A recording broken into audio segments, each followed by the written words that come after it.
Hello Minglava. Share online TESOL class ko la me so yin ကျောင်းသားတွေအနေနဲ့စပြီးတော့ဝင်လိုက်တာနဲ့ဒီမှာ diploma and TESOL online class ဆိုပြီးတော့ဒီဟာယူတွေ့ပါမယ်ဒီ screen ကိုတွေ့မယ်ဟုတ်ပြီပြီးတော့နှိပ်လိုက်ပါမယ်ဒါဆိုရင် module 1စလာပါပြီ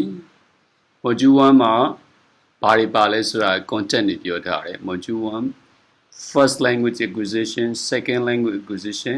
video lecture notes language variety နဲ့ပတ်သက် notes ပေးထားတယ် exercise on first language acquisition ပေးထားတယ် language variety what is language နဲ့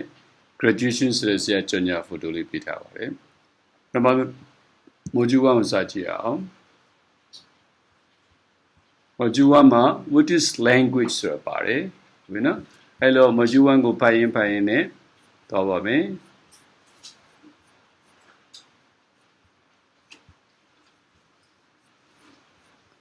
Okay ကျောင်းသားတွေအနေနဲ့ module 1ကိုဖတ်ရင်အိမ်မှာကိုယ့်ရဲ့ laptop ထဲမှာတင်ထားခြင်းနဲ့ဆိုရင်တော့ module 1 EPUB ဆိုတာလေးကိုနှိပ်လိုက်ပါမယ်အဲဆိုရင် download link လေးနဲ့ module 1လေး download ကြတော့ပါဟုတ်ပြီနော် Okay continue ဆက်သွားပါမယ်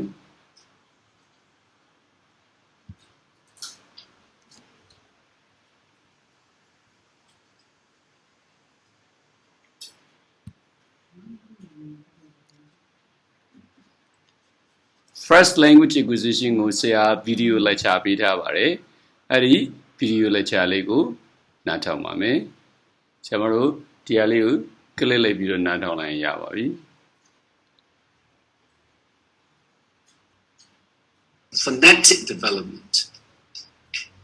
Phonetic development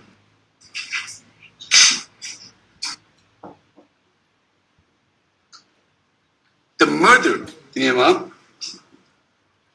Kalini adunire tugo mother Okay female ကိုပြောတာ အဲ့တော့ဆရာမတို့ဒီလိုနားထောင်ပြီးဒီ unit တွေပြီးသွားပြီ continue ဆက်သွားပါမယ် section must be ဒီမှာကြော်ညာကြည့် section must be completed in order ဆိုတာတစ်ခုပြီးမှတစ်ခုပြီးအောင်ဆက်သွားမယ်ဆိုတဲ့သဘောပါနော် Okay အဲ့တော့သဘောကတော့ဆရာမတို့ဒီဗီဒီယိုကိုပြီးအောင်ကြည့်ရမယ်ပြီးမှဆက်သွားလို့ရမယ်ဒီဇာတ်ကြည့်အောင်ပြီးအောင်သွားလိုက်မယ်ပြီးအောင်ကြော်လိုက်မယ်ပေါ့နော် Okay အားလုံးပြီးအောင်ကြည့်လိုက်ပါမယ်ဟုတ်ပြီပြီးတဲ့ခါကျတော့မှ continue ဆက်သွားမယ်ရနော်အစဉ်တိုင်းသွားမယ်လို့ပြောပါတယ်အဲ့တော့ previous ကိုအရင်ပြန်သွားမယ်ဆိုရင်ရှေ့မှာဒီအောင်ရှိတယ်ပြီးရင် continue ဆက်သွားမယ်ပြီးရင်ဆက်သွားမယ် first language acquisitions